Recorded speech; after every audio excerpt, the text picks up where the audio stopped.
Sounds good. I'll go ahead and do that.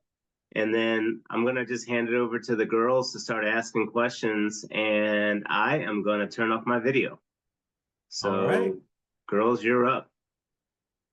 Wait, before we get started, Amaya, we have a quick, just a 2-second special guest appearance. Come here.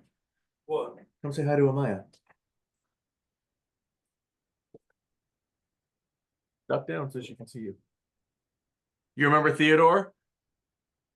Yeah, turn your video, turn your phone off mute, Amaya. Oopsie. So I can't believe both of you are so grown. I know, and tall. Yep. So, yep. Yeah. Theodore is as tall as me now, which means that he towers over Joseph and amazing. Elijah. Amazing. Yeah. How is Joseph? He's doing great. Had a close call with his grades, but his girlfriend, wicked smart, and helped him pull it up. So he ended up doing pretty well, and he's continuing on with water polo and killing it there. So yeah, so that's good. Awesome. We're starting on the college tours, trying to figure out like where he might want to go, which is insane. What grade is he in? He's a sophomore. Oh my gosh. Yeah. That's great. Well, you know, Middlebury College, pretty good.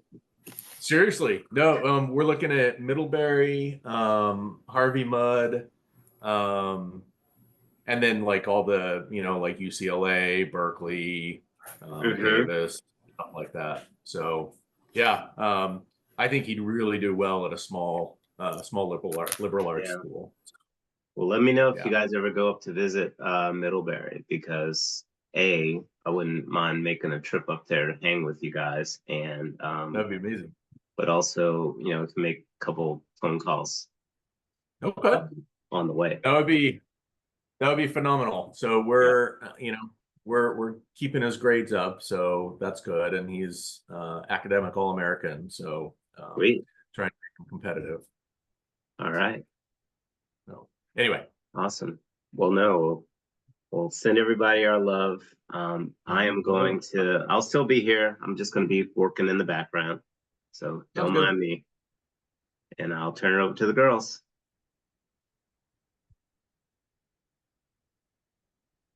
You got to take your phones off mute. Alondra, do you want to start? First question is, we would like to know about your background, like with the gun violence. So, like, as far as like gun violence prevention. Yes. Okay, cool. So, my family grew up in my family's from Littleton, Colorado, and that's where Columbine High School is. And I went to Chatfield because they changed the divider line for the community. I would have gone to Columbine, so I grew up. Columbine was the only high school in our neighborhood for a really, really long time. And my sister, being older, she went to Columbine.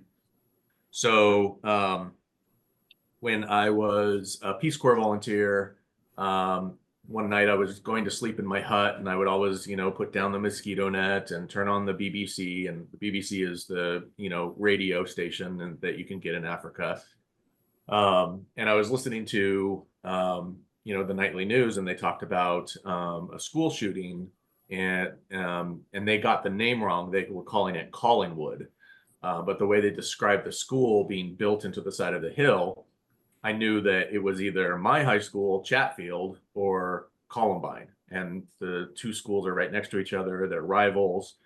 And so the next morning, I hitched a ride on a motorbike, and it's about an 8-hour ride out of the bush into the closest phone. And when I got to the closest phone, where there's a regional capital, there were some other Peace Corps volunteers there, and they started doing a phone tree so that we could get a hold of some of our families back in the U.S. Eventually, I found out that it was Columbine High School. and that is where my parents' house was close enough that the back, when you walk out the back door, you could hear the bombs going off, and the a lot of the sirens and things like that. So my mom had stayed home from work that day. She was sick, so she was listening to all of that happen. She got a hold of my sister. My sister and her husband had two kids at the school at that time. And my brother-in-law, they're both in law enforcement. My brother-in-law was a sharpshooter at the time for the SWAT team of Littleton Police Department. And so he had to respond to his own kid's school. And this was really the first, school shooting. So because their kids grew up around guns, though, law enforcement, they knew as soon as they started hearing the guns fire that something was terribly wrong. And so they ran downstairs and out the back because it's built into the side of a hill. And they escaped into neighborhood. But, my sister and my brother-in-law didn't know that at the time. And so my sister got to a nearby elementary school where they were telling all the parents to go, waiting to, see if everybody was okay. And meanwhile, my brother-in-law, if you look up footage, media coverage, you'll see school buses lined up in front of the school. Man, whew,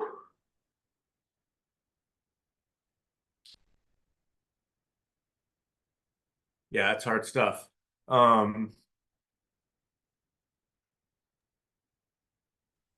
brother-in-law had to get underneath one of the buses with his sniper rifle, and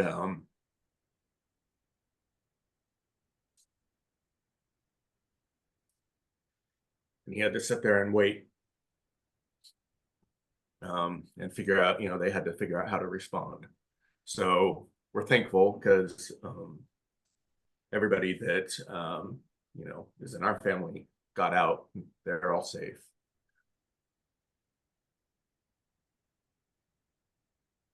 I used to talk about this all the time, and it,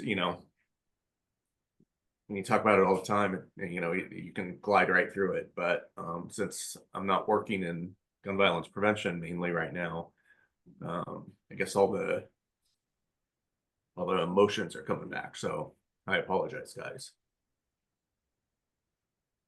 But so anyway, they got through the day. And meanwhile, I'm in Africa, hearing all of the media reports of it. And finally I get a call. I get through to my family, and I find out that everybody's okay.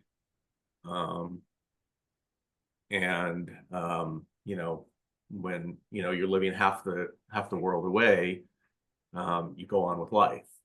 That wasn't the case for my family, and they also didn't want to make me feel bad. They didn't want to make me feel like I needed to quit what I was doing in the Peace Corps and come back, and so they didn't really share very much. And so I would continue to be in Africa for more than 2 years, perhaps 3 years, maybe even 4 years. I was there for a total of 4 years. I'm trying to remember the math, but like when it happened and how long I was there. But in any case, so by the time I got back to the US, they had, things had kind of normalized. It was several years later, and we just didn't really talk about it. But fast forward, Joe and I were moving from LA to DC, and I got the opportunity to work at an organization called Brady, and Brady does gun violence prevention work. And I was like, oh, well, my family's been affected by that, so let's go see what it's all about. So I ended up getting a job there. I became vice president of organizing. And while I was there, lots and lots of other shootings happened. The Pulse shooting, the nightclub shooting, Pulse nightclub, Las Vegas, Route 91, Parkland. And in each one of those, I did what was called quick response. So as soon as the shooting would happen, we would get on the ground and start working with people who were affected by it, explaining to them, like what types of what they could expect, how hard it is to go through that, what it's going to mean for their community, what it's going to mean for their school, introducing them to other people who had already gone through it so that they didn't have to feel like they were alone. Stuff like that. So that's a really long answer, but that's how I'm associated with it. That's how I got started. And I promise I'll be more brief on the other ones.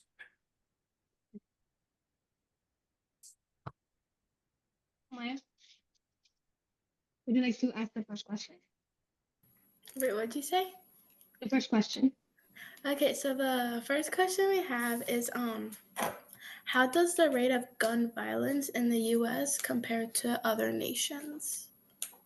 You have to look at other countries that are in the middle of a war or have a social issue that's really, really bad, like drug cartels that are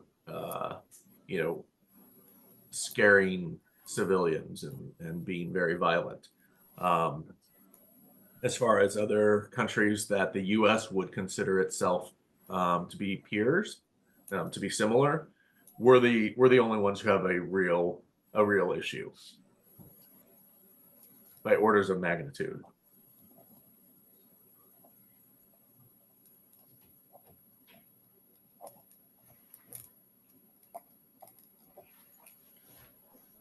Okay, Alondra, do you want to ask the next question or me?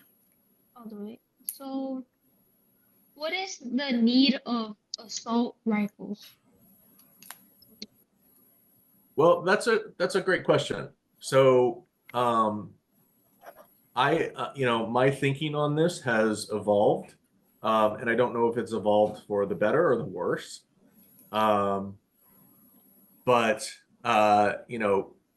So if you talk to somebody who would consider themselves a gun rights advocate, they would say there is no difference between the pieces of a gun and how you configure it.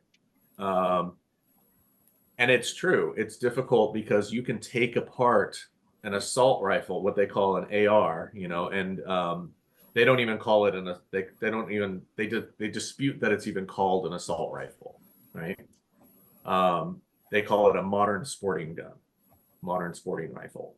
So even just like what they call it, people can't agree. But from their perspective, a gun, no matter what gun, unless it's custom made, is made of different pieces. And imagine you've got it's like a Lego set. You can take all those different pieces and stick them together so that they fit together in different ways. And the ones that are really popular with people who like to go shoot up schools or mass shootings, things like that, they like to use the configuration that is an AR-15 or similar rifles. And there are some things that make it easier for them when they're out trying to shoot up whatever their target is. But the fact of the matter is that they are the component pieces can be fit together to make a pistol, or a Glock like gun, right? So that's a really hard question to answer. But I would say that they were developed initially for use by the military. And what makes them different is that the caliber of bullet that they use, and the accuracy by which they can shoot quickly and at long distances. And they're very easy. Like, even if you've never shot one before, you could pick one up and be shooting, within 5 minutes. It's super, super easy. And that makes them attractive to a lot of people.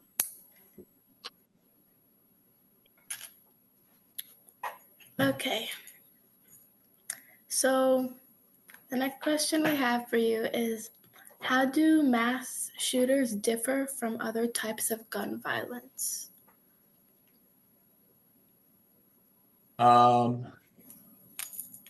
Mass shooters, I think there are a couple of things that make them unique.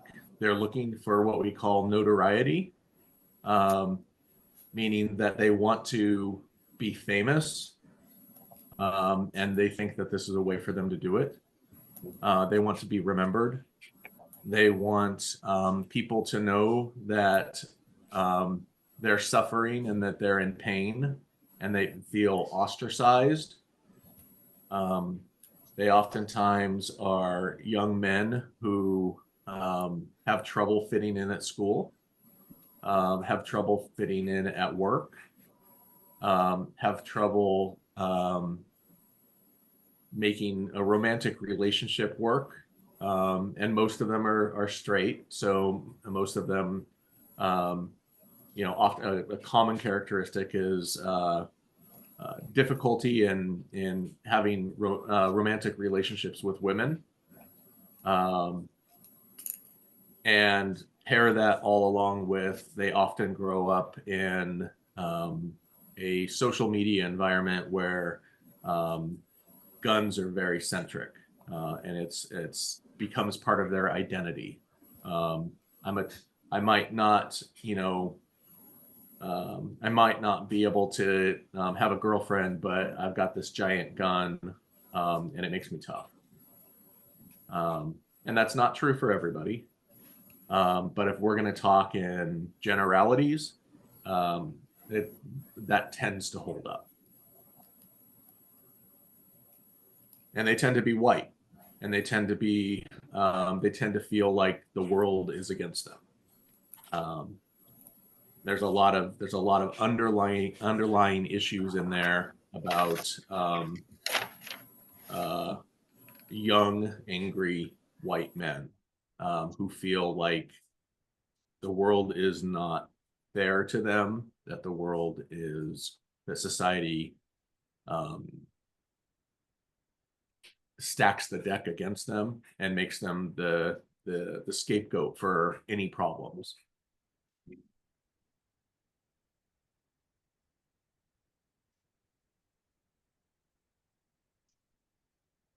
Okay, is that all? Yeah, I think so. Yeah, okay. You want me to say anything else? So another question, how do other countries regulate gun ownership? What do you think? Well, it's twofold. I would say there's the cultural piece, where a lot of countries, gun ownership just isn't part of their culture. They don't have a tradition of everybody wanting to, go and buy some guns and give them as Christmas presents. They don't have a lot of gun clubs. They don't have a big focus on tying guns to masculinity. So there's that side, and then there's the political side of the guns either are more tightly controlled and they're just simply not available. So there aren't a lot of gun shops where people could go and buy them even if they wanted. And then if there are gun shops available, they oftentimes have to have they're tightly regulated. The government only allows you to have it, if you apply for a very specific license, and you have to jump through a lot of hoops to keep it. You have to explain why you want it. You have to have a valid reason for it. You have to, either you're in the military or you're law enforcement, or or the type of gun that you can get is only appropriate for someone who is a farmer and might shoot a coyote or a rat or something like that.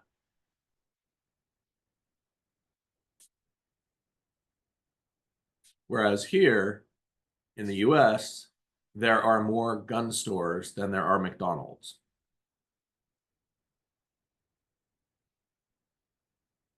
And I think my stats are a few years old now, but I think that also held true for Starbucks. There are more gun stores in America than Starbucks.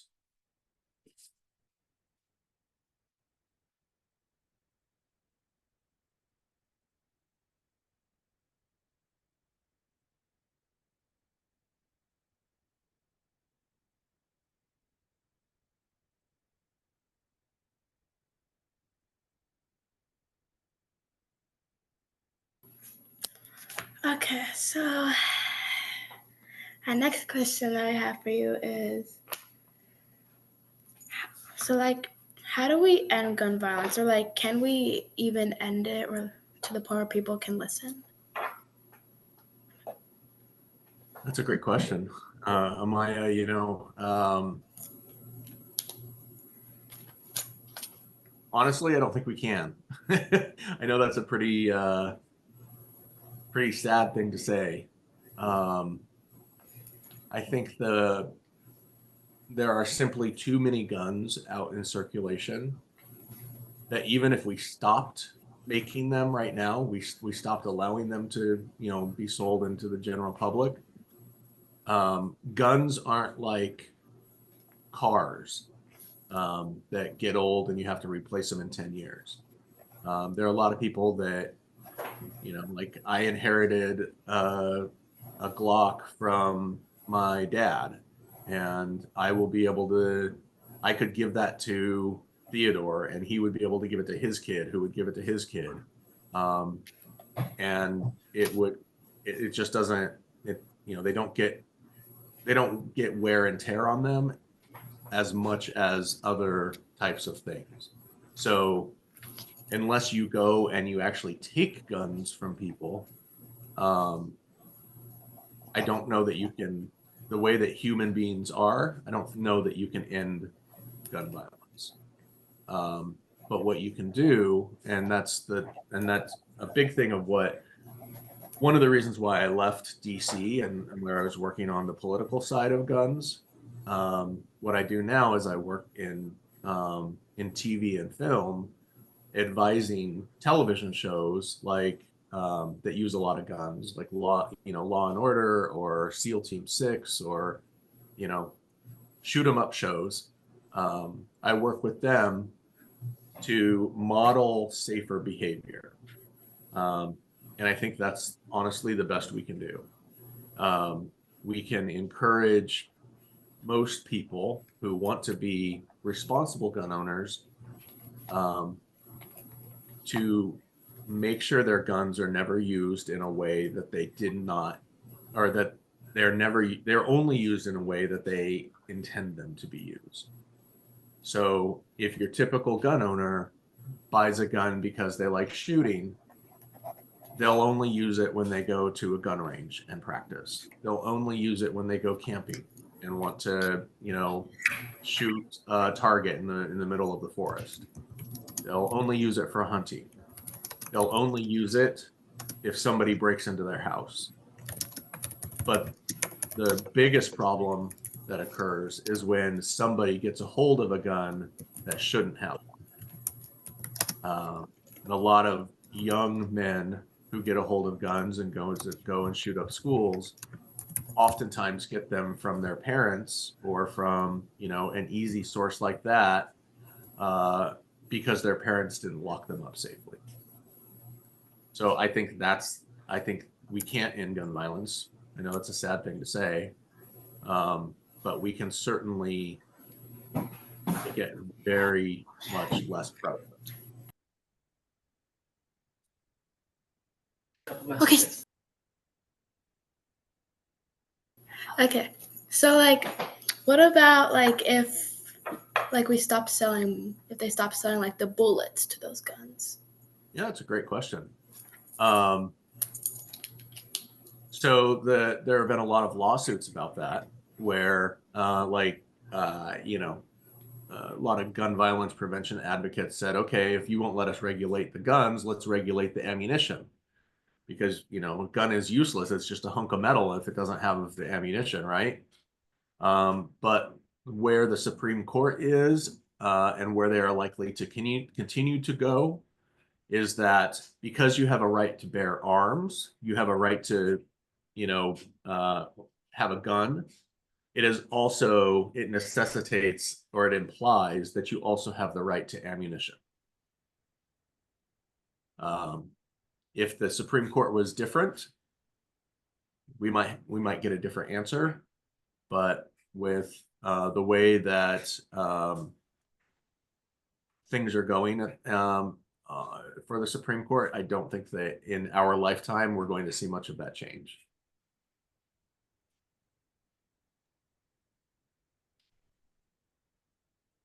Is it okay if I ask a quick question, quick follow-up? Yeah. I'm sorry, I'm sitting here kind of quiet, but I have as you talk, I have all these questions swirling in my mind. So Rob, when you hear people talking about gun regulation, particularly after a school shooting, right? And they start talking about it, and it seems like politicians, their response is typically, well, then criminals have guns. We're never going to be able to, take away people's guns. We're never going to be able to regulate it because criminals have guns and yada, yada, yada. And it always feels like this sort of defeatist attitude, like, why have any laws? If we don't want to have laws around this, why do we just assume that people are going to break the laws? But it also seems like, aside from politicians, that elements of law enforcement also believe Wait, you in sort of froze the last 10 seconds. Oh, I'm sorry. Can you hear me now? Yep. Okay. But it also seems like elements of law enforcement also don't feel like they want to enforce the laws. So if politicians actually did ever get around to enforcing or enacting laws regulating guns, can you talk a little bit about local law enforcement? Through your work, have you seen that officers actually are in support of regulation, or are they not in support of it, or does it vary? What have you seen? Yeah, it definitely varies. I would say that there's a big break between upper law enforcement, like chiefs of police, and rank and file. Upper law enforcement tends to be very much in support of regulation. Rank and file, they tend to be, a typical beat cop, person who becomes a police officer. They tend to come from more conservative backgrounds. They tend to be ex-military. They tend to be more attuned to the Republican and more conservative philosophy. And so along with that, you'll see them say things like, they're against, gun control, and they'll use the talking points that you've talked about. I think it also depends on where that beat cop is. If it's a beat cop that's in a state that isn't a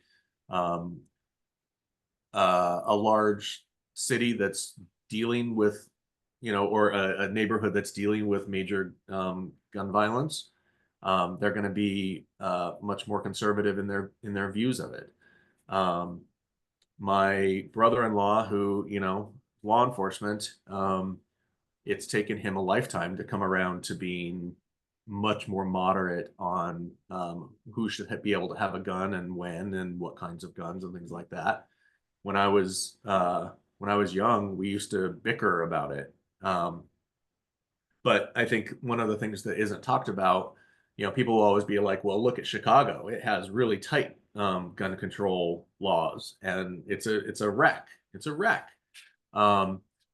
But what they don't talk about is that there are just a few shops in the Chicagoland area that are infamous for selling guns that go on to be used in crime.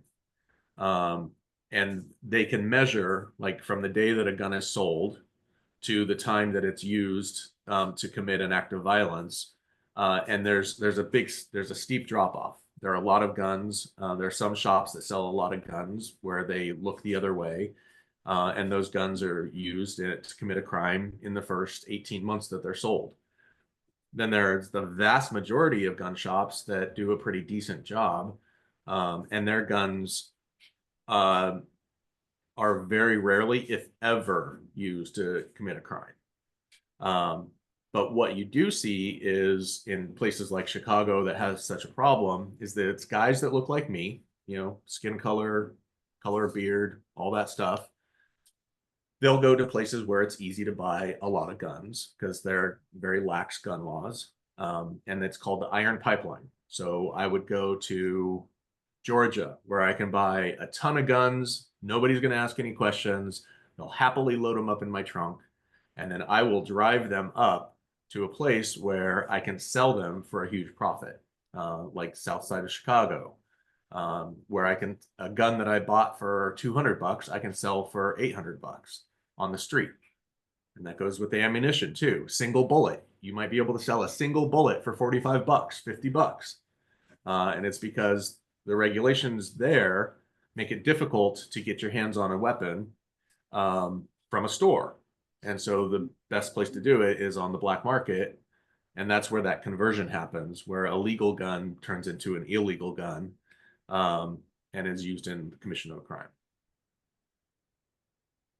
So a lot of times in Maya, you'll hear people say, well, look at Chicago, look at Baltimore, look at Detroit, you know.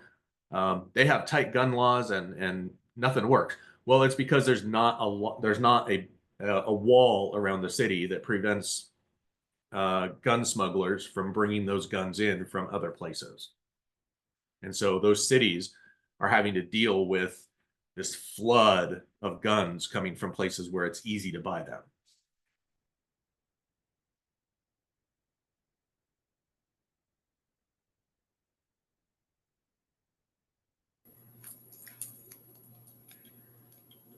Okay.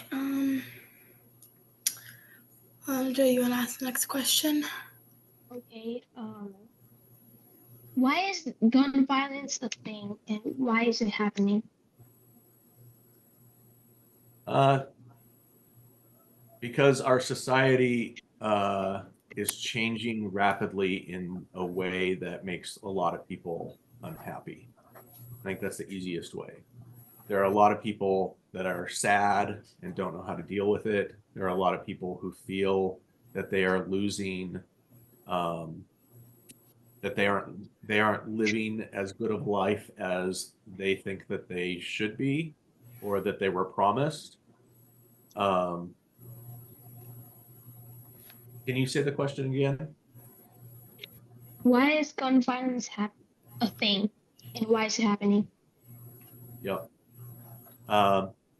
Because humans are violent. Humans are violent. And if you give them the weapons to hurt people who they feel have hurt them or offended them in some way, if you make it easy, many people will take advantage of that opportunity.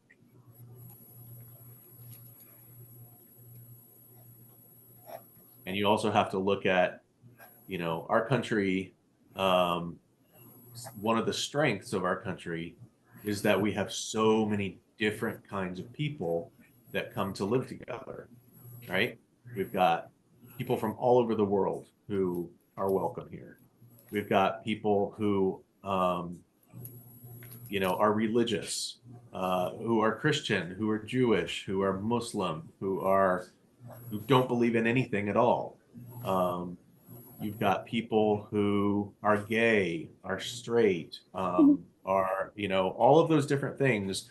The more differences that you put together in one spot, the harder you have to work to get along. And if you're not willing to put in that hard work to get along and to understand each other, oftentimes this is what happens. If you look at conflict anywhere in the world, the conflict comes from two different groups or multiple different groups of people who can say that the other group is bad. And that's what leads to violence. And because our country, we value having lots and lots of different people and lots of different kinds of people, and people who believe, different things, people who act different ways, it means that we have to work even that much harder to get along. And we're not doing a very good job of it right now.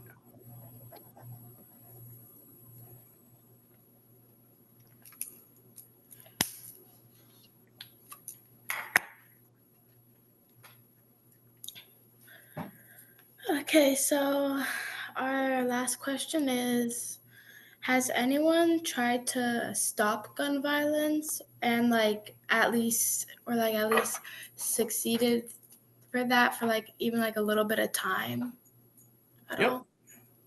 So I would encourage you guys to do a little bit of research on what happened in Australia when there was a mass shooting and how the government and the people reacted. I would also encourage you to take a look at a shooting that happened in New Zealand 4 or 5 years ago. Look up gun violence in New Zealand and gun violence in Australia. And you'll see that the way, even just reading a simple Wikipedia page, you'll be able to read what happened, how the government responded, how the people responded, the general public responded, and what happened after. And I would encourage you to think about the difference, how similar Australia and the US is in many ways. We share a common ancestry of philosophy on government. We both come from the United Kingdom. We used to both be part of England. We were colonies. But then also think about the differences between Australia and the US. And I'll give you a hint. Australia doesn't have near as many different kinds of people trying to live together. And so it's a lot easier for them to have these conversations.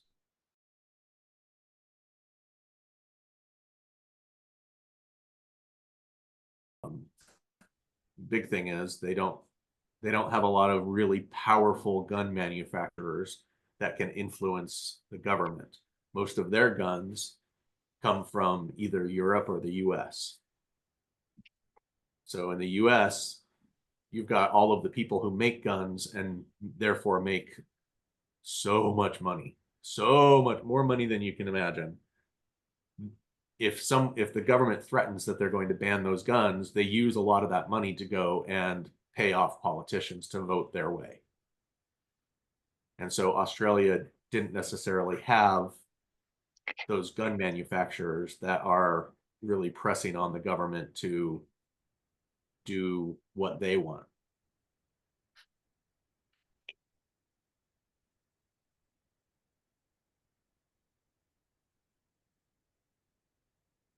That was all the questions that we had for you, but but we wanted to ask if there's anything that we didn't cover that you think we should know. I think just I've been working on this for a really long time.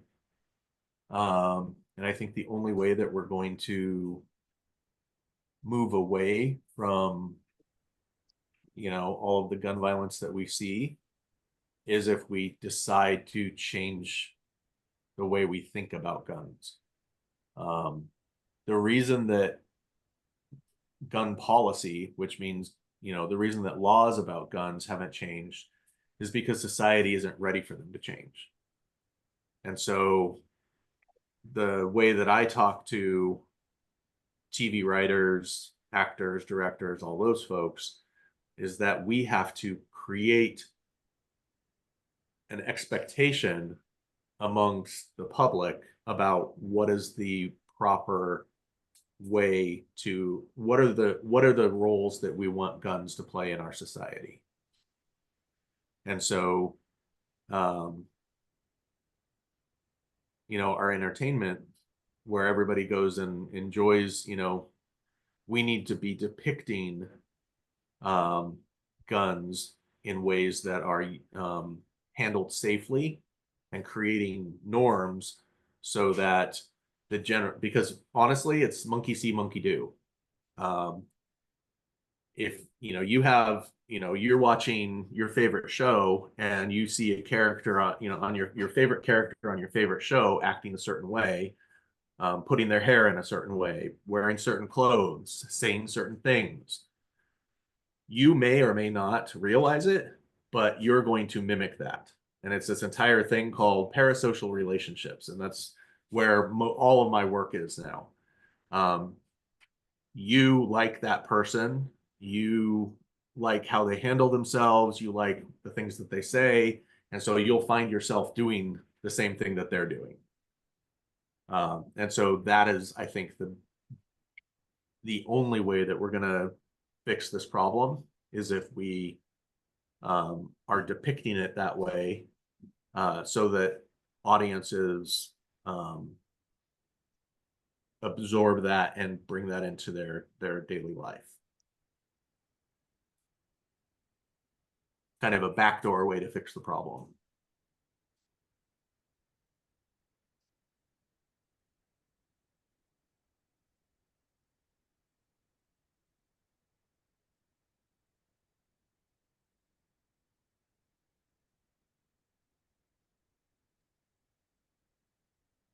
Are you guys done? You didn't have any other follow-up questions? Not really. I I don't have any more. know. Did you have any, babe? I'm sure I have a ton, but Melita's in here asking me if I had any other questions. I didn't hear all of it, so I can't like, I don't want to be like asking something that be like, we covered that, No.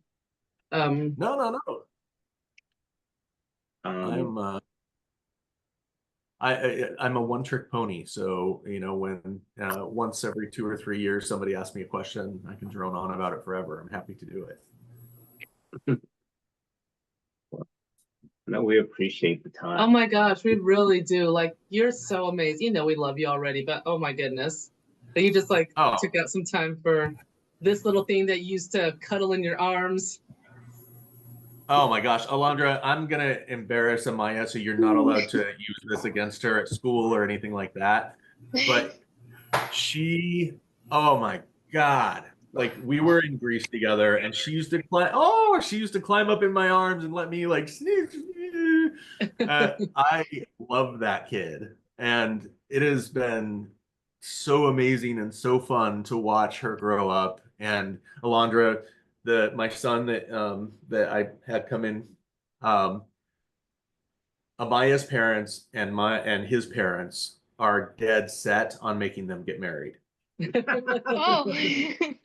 So they are both always so embarrassed. They hate it when we talk about it, but we are dead set. And I have got the most amazing pictures of them growing up together. And my favorite one is a picture where we were at a wedding and they're sitting together.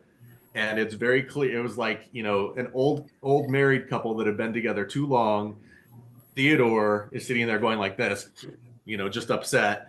And Amaya is holding up, I think it's a candle actually, but she's pretending that it's like an alcoholic beverage, and she's going like having the time of her life. It is the best picture ever. And I'm like, I don't drink like that. Where did she get that from? Like, That's no monkey see, monkey do thing. I don't know where that's from. Like it was, but no, like I don't know. I think back, I'm like, when you first no, you didn't first meet her in Greece. You first met her when we went to Sandia. Yeah.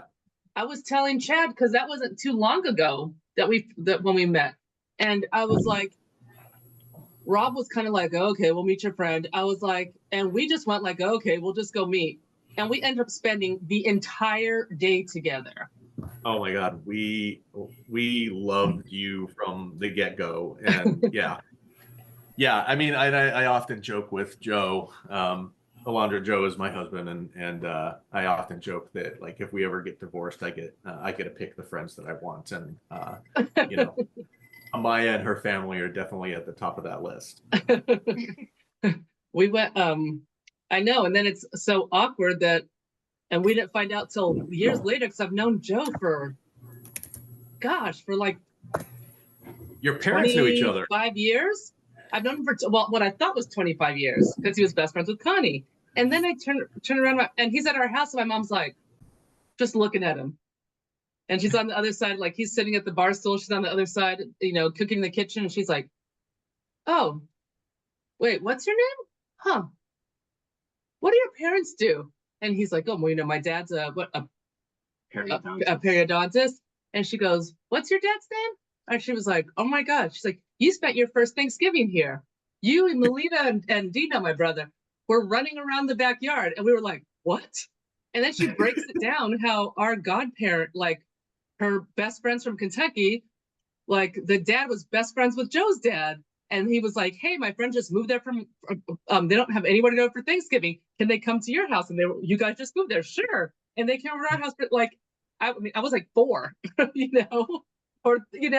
So it was just so crazy. Like this world is so small. You don't realize it. Yeah. I met Joe's parents before I met you guys. Long time ago. Are you serious? He knew Joe's parents for years.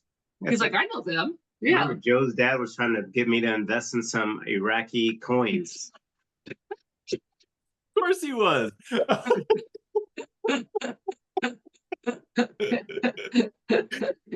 Oh my God. Yeah, things never change. Let me tell you. Oh my goodness. Oh man. Well, no, but we seriously do. We thank you so much for guiding them, for helping them with this. I know the girls do like appreciate it. Yeah, thank you. Yeah, it's giving them like, we'll help like make sure that it goes like nice and smooth, because they should have the best project or the best thing to turn in after this, like it's the most interesting. Absolutely. Do you know who your congressperson is? Your congressperson Maxwell Frost? You can look it up. I don't know. I don't think. Wait, in our county?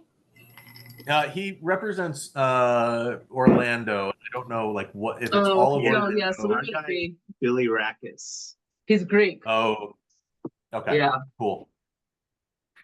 Well, I mean, I was just going to ask because Maxwell is a good friend of mine, and he comes from the March for Our Lives. So Amaya and Alondra, all I'll say to you is that if there's if you are at all ever interested in government, just please know that it's so easy, it's so accessible, that if you're passionate about it and you want to, eventually be a congressperson, real everyday people become congresspeople, and Maxwell is a great example of that.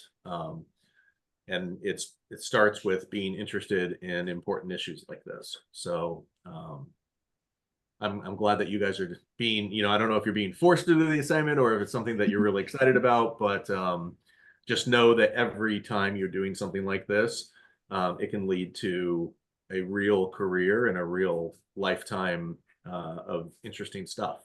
So I'm glad you're doing it. I don't know with the laundry. I know Amaya like chose she was like, well, we're kind of interested in this, and we were like, okay, that's a great topic, That's awesome. Yeah.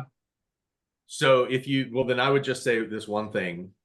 Once you're done with your topic, it's also very easy, and your teachers would probably be incredibly impressed, is if you contacted your congressperson and told them that you wanted to talk to them about the issue, tell them what you had learned, and then you can ask them to do something about it. If you find something specific that you think needs to be changed, you can literally call them up, ask them to do a Zoom just like this, and have a conversation with them where you're telling them what's important to you. And a lot of times, those are the types of stories that stick with them and inspire them to create legislation based off of what their constituents want. So just remember, it may seem just like a school assignment, but you can take it into, places that have practical applications that can make things better.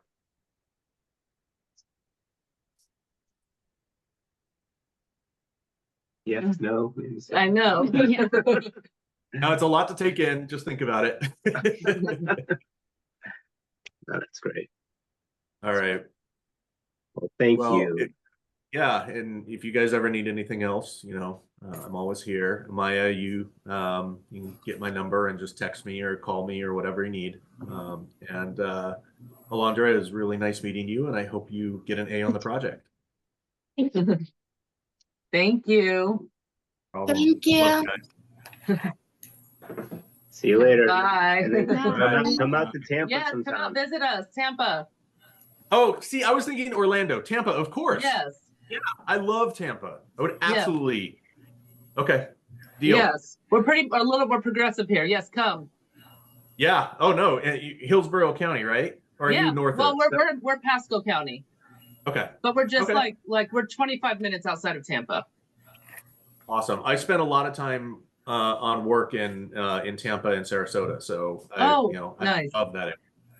Fantastic. Nice. All right, you guys. So I've been desperately, slowly trying to find that picture, Yeah. Oh, but oh, I've been unlucky in doing so. But I think I might be onto something. do you? What picture? The picture of you drinking out of the votive candle, Yeah, like some alcoholic. That we were like, what? You were like 6. Mm-hmm. Okay, well now we have to. And Alondra, I'm gonna make you stay on just because. Yeah, give me a second here. Oh, there, Where? right there. Oh, yep, there it Yeah. is. All right, hold on. I'm going to share my screen. Actually, let me make sure It's it's big. still recording. I know. I know. So it's gonna be No, we'll just. recorded for posterity. But But this Maya, is the you are picture. so cute. It's totally worth it. Oh wait. Then pop up. Hold on. Let me find. Where's my? Do you see it? Yeah. Oh, there. Oh my god. Oh, what are they doing? He He looks looks so so tired annoyed. of She's her. like, drink. It is and it was just something that we were just walking around and oh, there are these two, and point a camera and boom. And Mhm. yeah. They look like the 6-year-old version of Smaragda and Yusuf.